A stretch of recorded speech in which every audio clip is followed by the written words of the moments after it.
welcome to the Emotional Balance Sheet Podcast, your guide to help you manage life, money, and multiples. Each episode, host Paul Fenner, Tama Capital's president and founder, and the proud parent of 4 amazing children, including 1 set of triplets, will provide insights on successfully sustaining an active lifestyle, career, and family through comprehensive wealth management strategies, financial education, and lifestyle planning, specific to parents raising twins, triplets, and more. Learn more, subscribe to the show, or connect with Paul at tamacapital.com. This podcast is for informational purposes only and should not be relied upon for investment decisions. Clients of TAMA may retain positions in the securities discussed in this podcast. How can parents help their kids make the most of their studying time?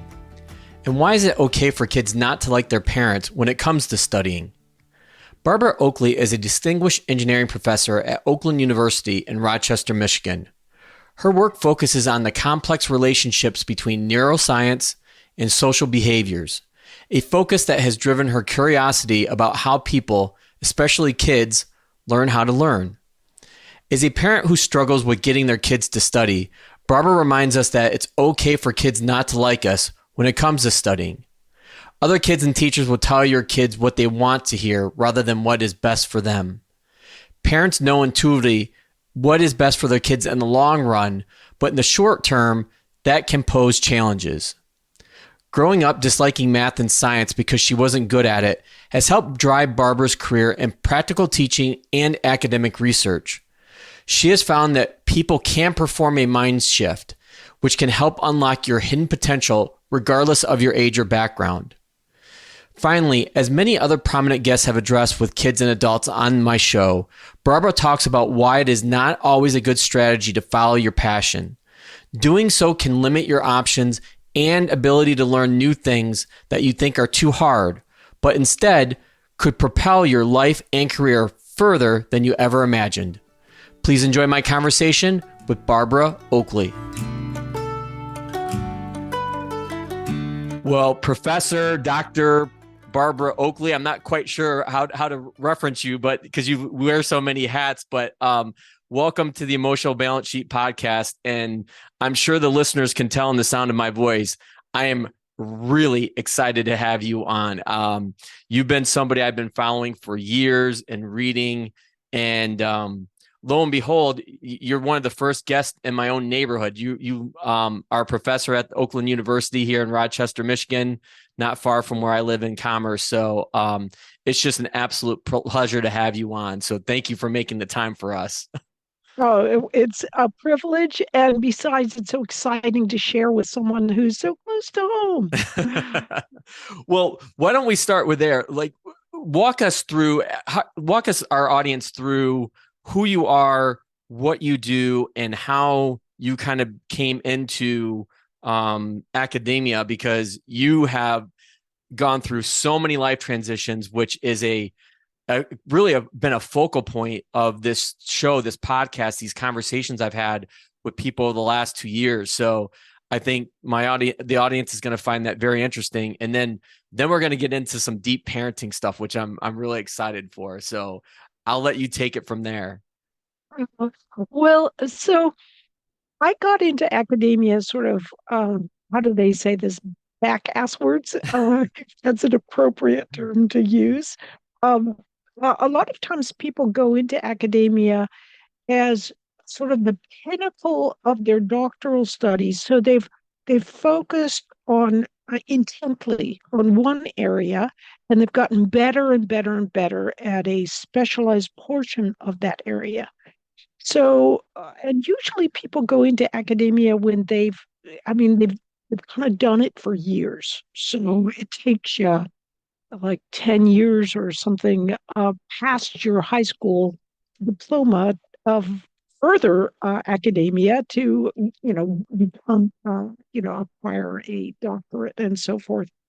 But that means that a lot of times people don't have real world experience.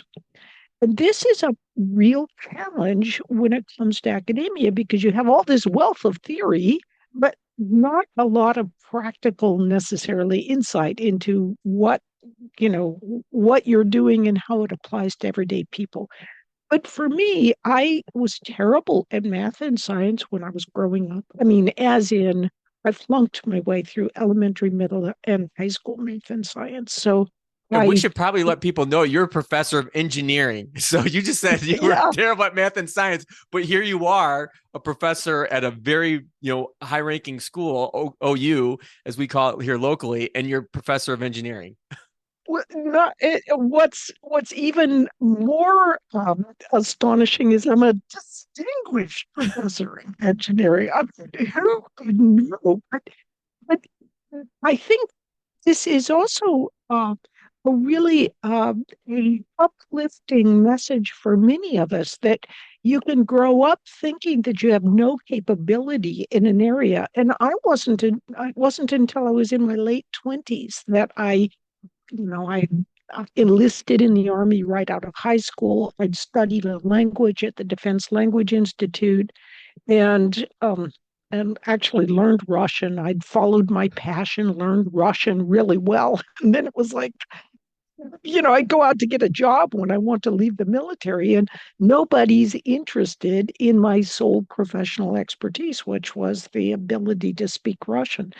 And what I hadn't done was what I had done was like look inside me. What do I want?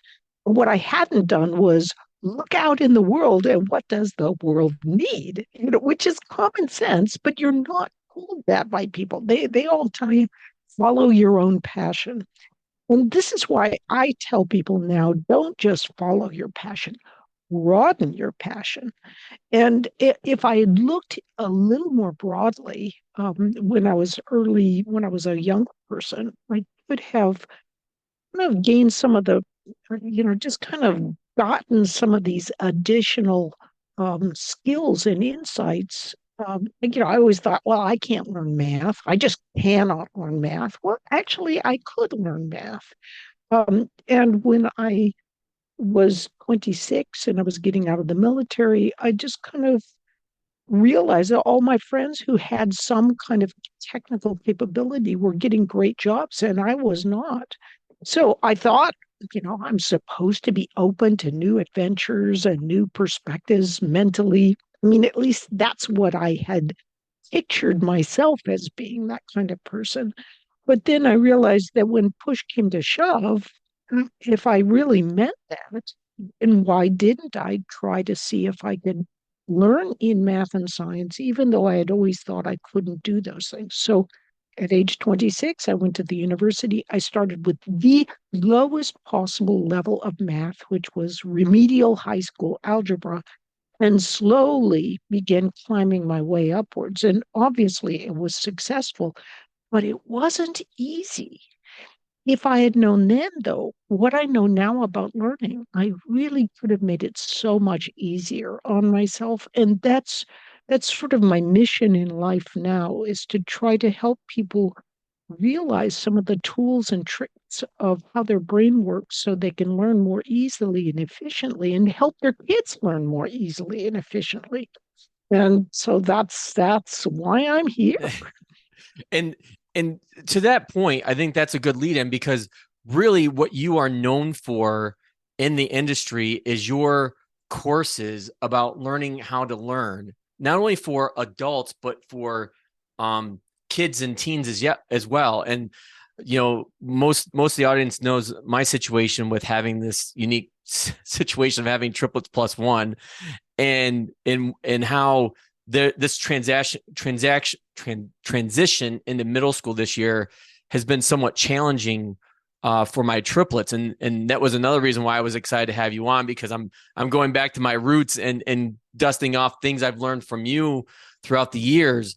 And I think maybe that's the next place to go. Is before we hit record, we were having a kind of a side conversation about, and you made this point about it's okay for parents not to be liked. Can you expand on that? And I know that you have a story behind there that I think would be well worth sharing. Well, I think as parents, um, we can see in the long run what is potentially going to be good for our children. And that is often not what kids want to hear right now. So when kids have friends or they have teachers, their friends and their teachers will tell them what they want to hear right now, will make them feel better, but it's not they what makes them feel better right now is not necessarily what's going to be best for them in the long run. So, and even teachers who you'd think would know better, teachers are understandably motivated by why did they go into their own area of expertise? And it's really affirming for them when they can talk others into going into their own area of expertise, right? Because, it means they made the right choice, obviously. And so even really genuinely decent human beings can um, kind of uh, unfortunately, encourage young people to go into disciplines that can actually, in the long run, mean that it's very difficult for them to make a good living for themselves and their family. But for me, so I went through all these difficult years and I changed my brain. I learned in math and science. Don't get me wrong, I would not trade my background of knowing language for the world. I think it was invaluable for me. But I am also eternally grateful that I took that risk and made that change and that intellectual leap of faith to try and learn in math and science, because the reality is that the world is heading in a more technological direction. And if we want our kids to have all professional doors open for them so that they can make a choice about what careers they really want to pursue, we want to make sure they've got the technical background to be able to handle a technological career should they so desire to do so. And the problem is that, like, if you let kids just decide whatever they want to learn, sort of free range learning, whatever they feel they're good at, that's what they're going to be. Uh, what can happen? That's a little like saying, it's okay if you don't learn to read, or you don't learn to write, or you don't learn how to do math, or, there's just some things that people should be expected to be able to do in today's modern society and to be a reasonable and respectable citizen. So I'm going off aside. So the main point that I want to make is that I wanted our daughters to have a good background in math when they grew up, because I knew that that would leave them with all career doors open. And if they didn't get that good background in math, they'd still have some career doors, but not all career doors. So I put them in a program called Kumon Mathematics, which for Yes. reform mathematicians, it's like horrors, But actually, we now understand from neuroscience that this is probably one of the, most thoughtfully put together programs that, with a little bit of extra practice, 20 minutes or so a day, as Kuhlman recommends, uh, children can learn the language of math really well. So I had our daughters in this for about 10 years apiece. Now, here's the interesting thing. So, like, our older daughter was terrible at math. I mean, she just did not have a natural knack for numbers. So I'd be like, here's two bunnies and here's two more bunnies. How many bunnies do you have? I would tease her about that when she was in college, but which she did not take very well. Yeah, she probably didn't like that. Yeah, but but so we struggled for those extra 20 minutes a day of practice with math over 10 years. And she recently finished her medical residency at Stanford. So Wow. here's this little girl, and I kid you not, she would be one of those little girls that characterized herself as super good at language kinds of things. And there is some reasonable evidence that little girls and little boys have the same analytical skills, but little girls are often a little more advanced verbally. So, by listening to this idea of follow your passion, she would have thought, oh, I'm better at language. I should pursue that. But we insisted that she lift both sides of her intellectual capabilities, and it served her in very good stead. Now, our younger daughter, on the other hand, she thought of herself as the artist. And indeed, she went through and she got her first degree in studio art, bachelor's degree in studio art. And she, every day for 10 years, it was a battle. Well, how do we get Rachel to do her math? And so every day, and it wasn't like I was perfect, like every single day, and sometimes we'd go off on vacation or something like that. But I made sure for about 10 years, we did that extra 20 minutes of math a day. She graduated from the university, did really well, but went out to the job world and found that guess what? It's not really very easy to find the kind of interesting work she was looking for with only an art degree, a studio art degree. Not that that's a wonderful degree, but it's really hard to get, a good professional job of the kind that she was looking for. So she decided to go back and get her master's degree in statistics. And I met the son of her graduate advisor when I was in Vietnam recently. And he said, my father usually just doesn't get graduate students unless they're from overseas because most American students just don't have the math capability. And it's like, yeah, well, not my daughter, because I made sure she got some of that same training that overseas students often get with extra practice with math. And so she graduated like with a 3.95 GPA with her graduate degree in statistics, now has a great job and loves her work. And so I think the moral of the story for all of us is, just do little short, if you have short bursts where you're asking your children to do something that they may not particularly like, it's perfectly okay because you're not in it for the short run. You're not in it for them liking you right now. You're in it for them to be successful and happy in the long run. And if it means that you have these little short bursts where they're not particularly happy with you or not loving the subject, it's okay. Because kids don't love learning to ride a bicycle. They love falling down and scraping their knees and breaking a whatever, but they go through it because they know it's going to turn out really good in the long run. It's just that math, it's not like a physical skill, it's a mental skill, and it takes longer to learn, but it is really, really worth it to get that. If you have the math background, everything else comes easier. Programming, science, biology, physics, all that kind of stuff. So if you just focus on getting your kids a reasonable math background, the other things will all kind of fall into place as they get older. That's really interesting. There's a lot to unpack there. But ironically, we had our kids in Kumon as well. I think probably like first, second, third grade, maybe. And then we haven't had them in since then. So I'm interested, Barbara, what grades or ages did you have your two girls in Kumon?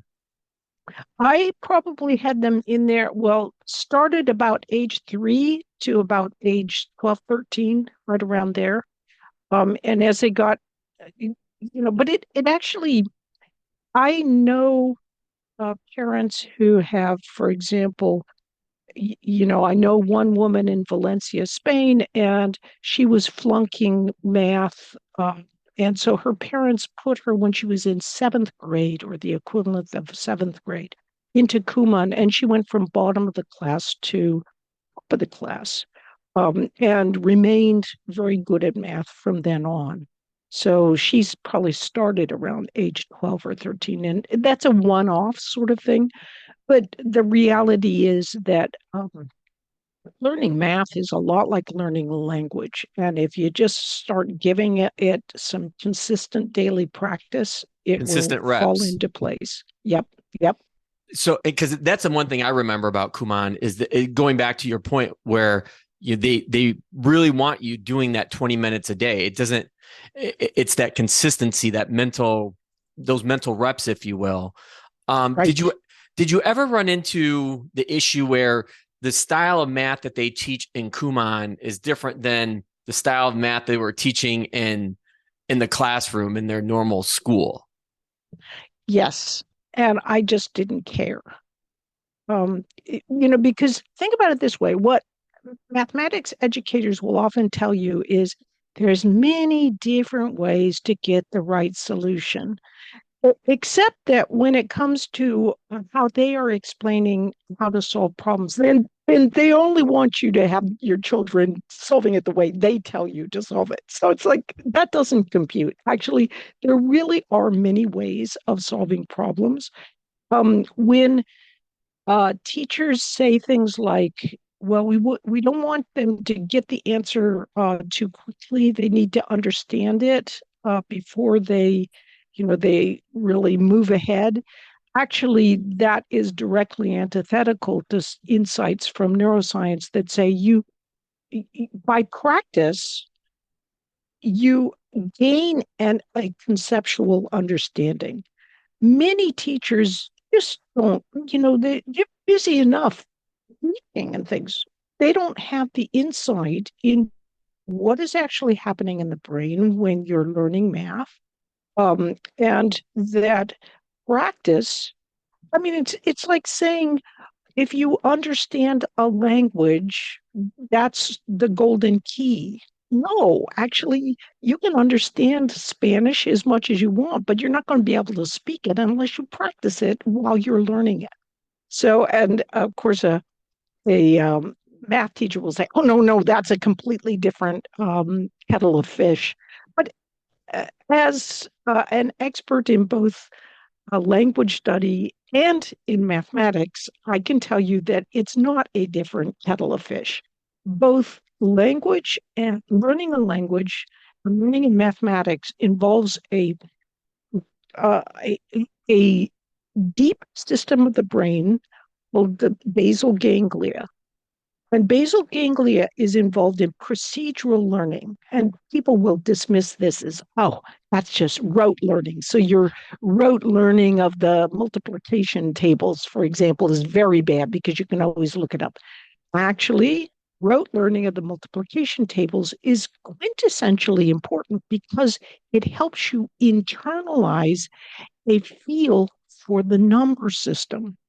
And that can only be done through lots of practice using that basal ganglia procedural system so that you can say 2 times 4 is 8 without even having to think about it.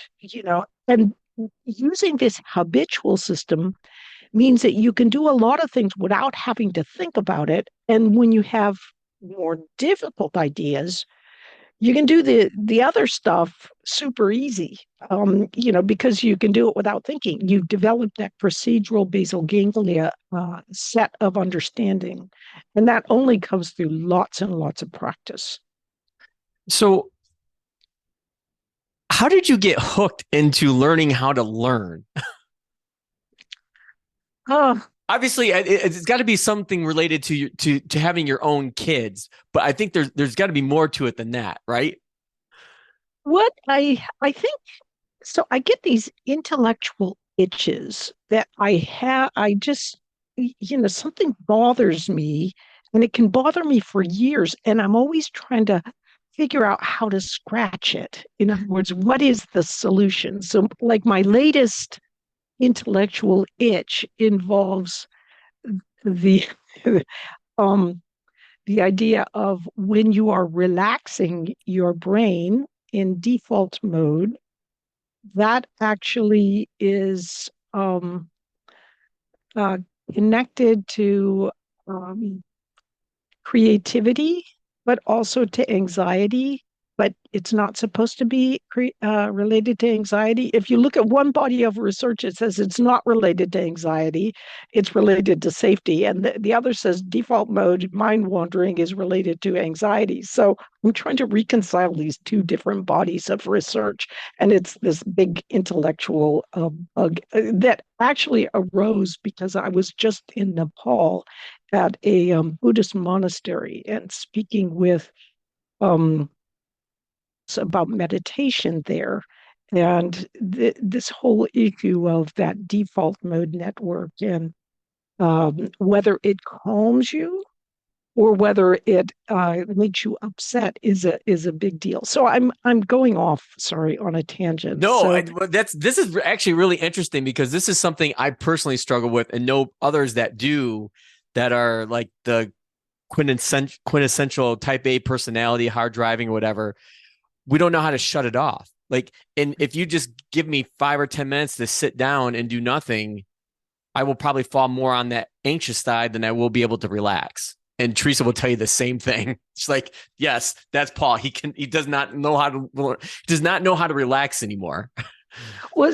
And see, that's what's interesting to me is it turns out we've always thought that stress is an aberrant reaction, a bad reaction to something bad that happens.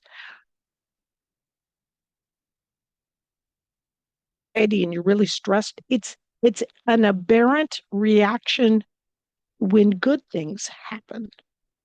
It's a fascinating it's like you can't figure out when you are safe, and so you're always pressing the pedal to anxiety because anyway, I'm trying to figure that out. I will be able to explain it, I suspect, much better in a couple months after I've spoken with a number of neuroscientists. So, but anyway, to go back was our original question that I was going to circle back to before I went off on this tangent. Well, we were talking. I had asked about how you came to being so interested in learning how to learn.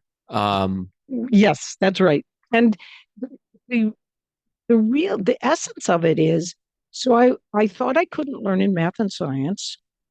I thought I could learn language. So I went to the Defense Language Institute, learned language really well. It's not like I'm a natural with languages, but I worked really hard. So it had the outcome of making it look like I was a natural at language. And so hang on just a second. Oh. So but then when I decided to learn in math and science, I applied the same techniques that I had used to learn a language, retrieval practice, interleaving, and so forth. And by golly, they work. So what is the common factor of learning, whether you're learning math and science or you're learning a language? What's going on underneath that was the common factor? And this always bothered me for like years. And it was always behind my trying to figure out, like I'm very good at explaining things in a very simple way because that's the only way I can understand things. But the deeper I dived into learning and how the brain learns, the I could feel myself getting to being able to answer this question of why is learning similar, and why also do educators often not see this and not recognize what is going on during the learning process that is similar between those two seemingly different subjects. So that was the underlying itch, as well as just kind of wondering or wanting to be able to help people to learn more effectively. This wasn't even on my list of questions, and this is when I know it's a good conversation because it just kind of naturally flows to where it wants to go.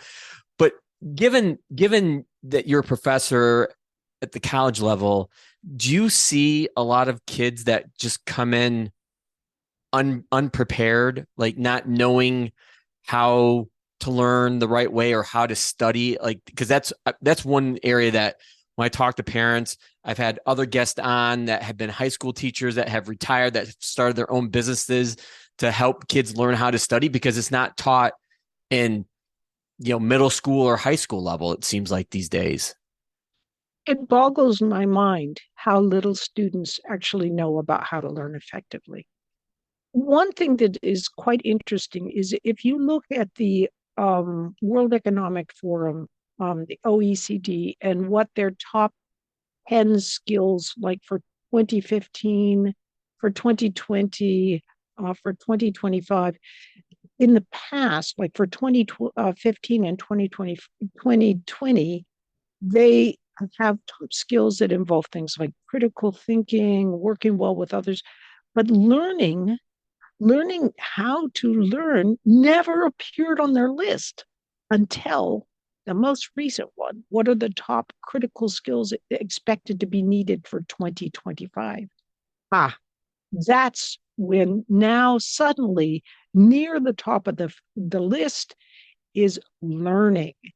And I think it's just that in the past, we haven't really understood how the brain learns effectively. I mean, there's lots of theories and but it was very much untested, and different theories had completely different, like whole language versus, phonics and that kind of idea. And so they go at each other, and it didn't matter what the research actually said. People just had their vested interests in which side they believed was right. But now we're beginning to understand from a neural perspective, how does the brain actually learn? And so I think that's why lately learning how to learn is becoming much more important. But it still boggles my mind that students can go through what 10 to 16 years of education and never have a single course on how to learn effectively. We stuff this stuff down in their brains, but we never teach them how do you learn it effectively. And that I think needs to change. So we're going to be sure, I'll be sure to link in the show notes, your course for both adults and for kids, on Coursera, on how to learn. And then also, the book that you wrote, Learning How to Learn. But I'm thinking from a parenting standpoint, and obviously you've been there, your kids are a little grown now, but, for parents out there, Barbara, what can they do now to help their kids learn how to learn? So I think that the best thing that they can do is, well, for one thing, if they go and look at learning how to learn for youth, which is different than plain learning how to learn, and it is free. So you go on Coursera and type in learning how to learn for youth, which is the course that Terry and I did with Arizona State and Greg Hammonds. And sit and watch this together with your child. So watch like 5 minutes, one or two videos every day, or, in a sequence. And, just enjoy watching it. They're fun. They give you very actionable advice, and also advice about what to do, like when your child starts to get frustrated. Because if you try to help your child understand how to learn when they're frustrated, forget it. Forget it. Yeah. You have to beforehand kind of inoculate them and say, this is why frustration happens, and here's how to handle it. And then when the frustrating instance occurs, you can go, see, this is one of those frustrating instances. Let's go out for a walk, or let's go, do something different, because getting your mind off of it is half of the way past. But also, I would strongly suggest there's a specialization on teaching effectively, and that's a 3-course. It's like 15 hours. It took me, and my my compadres a year and a half to put this course together. Just like really quick, super funny. Um, and but it teaches you what is going on when you're in your child's brain when you're learning. It also teaches you some of the it makes me laugh. Teachers will go, oh, those terrible neuroscientists. They got all this jargon. They're just terrible with this jargon and they exclude us and keep us out. And I'm like, well, guess what? You do the same thing as a teacher. You've got all this jargon, formative assessments, summative assessments. There's all this jargon. And it can be hard for a parent to understand How teacher do you? jargon. Yeah, I can't shift through it all. And this course will help you understand a lot of the teacher jargon that's being used, but also to understand what's going on in your child's brain to help your child. And especially like if your child has ADHD or dyslexia or they're on the spectrum, how can you know you use insights from neuroscience to help them build on their strengths, which are very real, while minimizing the areas of weakness. And there are ways to do that. So how do parents access that course, Barbara? Oh, that's also on Coursera. So just go to Uncommon Sense Teaching, just Google that, and then the 3 courses will pop up. And you may think there's a course that's Uncommon Sense Teaching online. Um, yeah, and parent might think, well, I'm not teaching online, so I don't need that. Don't skip that course. That's got like so much really meaty information about how we form mental frameworks and change our way of thinking about things. So it's schemas, and that's a really important part. It also, when you're doing things online, which everybody is, it will give you some insight on how to do it a little better. Okay. And just once again, so I have that right, because I'll link to this in the show notes as well. I'll find it for everyone. It's Uncommon Sense Learning? And common sense teaching. So let's Okay, see. got it. I'll get that here. So um this is the main rate here. Let me put this in. There we go. So this is the main course. Oops, no, it's not that. I don't know why this is, but sometimes when I'll copy things, there we go. Okay. Got it. Yeah, well, I'll make sure to put that in the show notes as well. One of the things that and this is where I know it's a good conversation. And if you're willing, I'm going to have you back on because we haven't even touched on one of the hot topics if we shift from parenting to adults. But I want to go back to parenting. But from an adult perspective, one of the things that you talk about and have gone through are career changes. And the book that you wrote, Mindshift, is, I think, really critical because I've read a lot of your work on this. I've read a lot of work by Carol Dweck on mindsets, which is great. So that I think, that we're teaching online talks a lot about mindsets and what's going on from a neural perspective with that. So you're doing that teaching online, you said? Yes, that's the so if you go to the Uncommon Sense Teaching specialization, the let's see, there's MOOC. Let me copy this link. Because I know that's one thing that at least from my perspective, like Teresa and I are always talking about to our kids about having a growth mindset versus a fixed mindset. And I'm not quite sure they really understand what it is that we're talking about. Is there an easy way to explain that to kids that even like our age, like so our triples will be 12 actually next week. And then our plus one is Mackenzie is 10. Here's the challenge. When people actually go and look, for example, at how well people do on tests, so like your standard SAT score out of high school or ACT, when they study those, what they find is what you would think is that the people who do really well on the tests they're going to have a growth mindset, right? I mean, you would think, but they don't.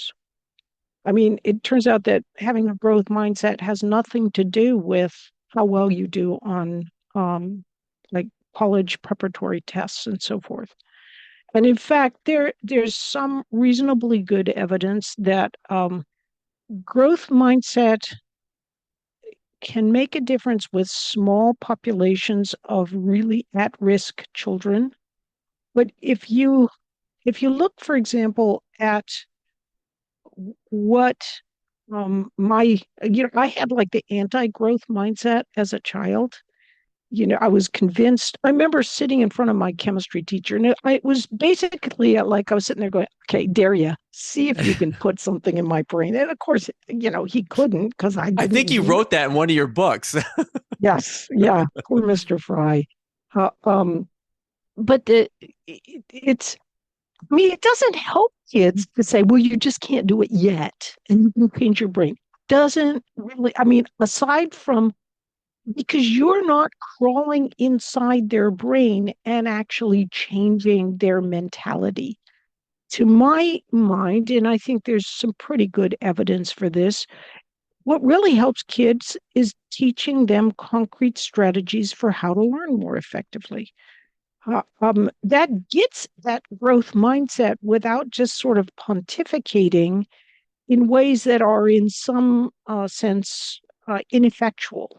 Because it's kind of like saying, well, get a good sleep tonight. You'll do much better on the test. Well, how do you get a good sleep? And why should I get a good sleep? It doesn't help me to hear the parental kind of thing. I think it is far more helpful to actually give concrete insights from research that gives students the practical skills. Because if you had told me as a kid, um, oh yeah, Barb, you can learn in math and science. You just don't know it yet. I would have said, well, um, words that I probably couldn't repeat on the show, because it doesn't matter. I know that I can't, and you're not going to change my mind by just telling me these things. It was getting out into the real world and having the real world foist itself off on me and say, well, it doesn't matter whether you feel you can do it or not. You're just not going to get the kinds of jobs you want if you're going to continue with the mindset you have.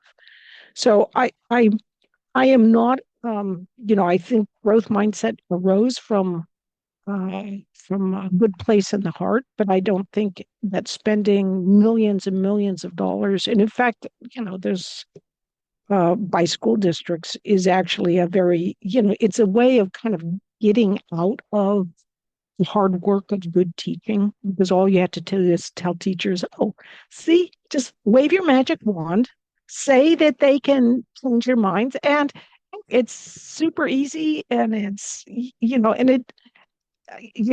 perhaps from what I could say that I'm being unfair, but if you look at a lot of the growth mindset um, workshops and so forth, really, it's spending a whole lot of time saying you can't do it yet and not bringing up any of the research that calls to question, as a lot of research has, whether the money spent on growth mindset are actually worth it.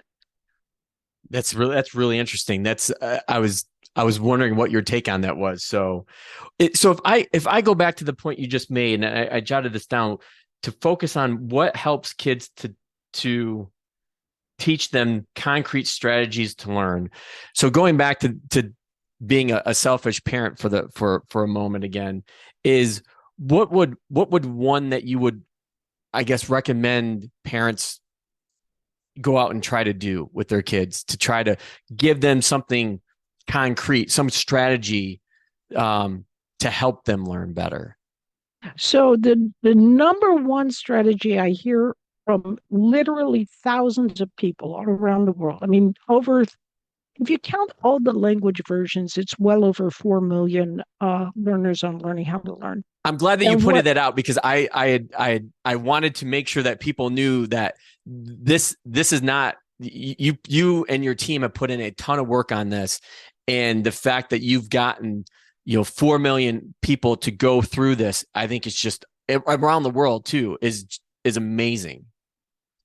And it's actually I wish it was us, but it's not us. It's people finding it, finding great value in it, and recommending it to their friends. So so the number one thing is people absolutely find great value in the Pomodoro technique.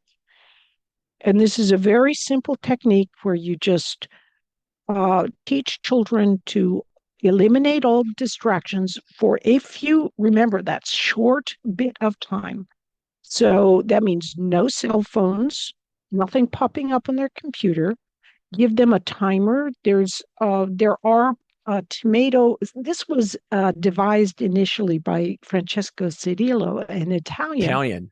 And so he devised this tomato-shaped timer. And of course, in Italian, tomato is called Pomodoro.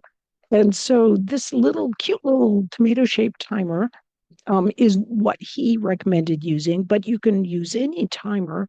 And it's when once you've cleared off all distractions, you set your timer for 25 minutes. You work as intently as you can for 25 minutes. Then you take a 5-minute break without looking at your cell phone. So when I say a break, a relaxing break could be something like have a cup of peppermint tea, or walk around a little bit, or just sit and look out the window. Anything that does not return your focus. Because what you're actually doing is, remember before we had vaguely touched on the vagus nerve and the default mode network and their relationship. You need to be focusing for 25 minutes, although it's okay if you do want to go longer. But at 25 minutes is a really good rule of thumb. And then 5 minutes of default mode break. So you're just letting your mind wander, and that's helping with consolidation processes. Your brain is like putting together what you've just learned. And so if you can teach your child to use a Pomodoro, like when they first get home from school, that they should do a Pomodoro, or at a set time, they start and they do a Pomodoro.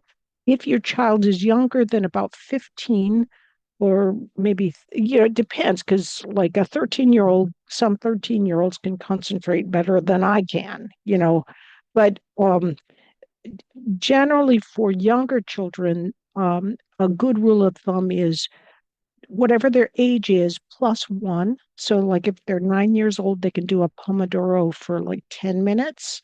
So 9 years old plus one. But it's a little nonlinear. So as they get into their teenagerhood, you just kind of watch and see what you think a good time limit is.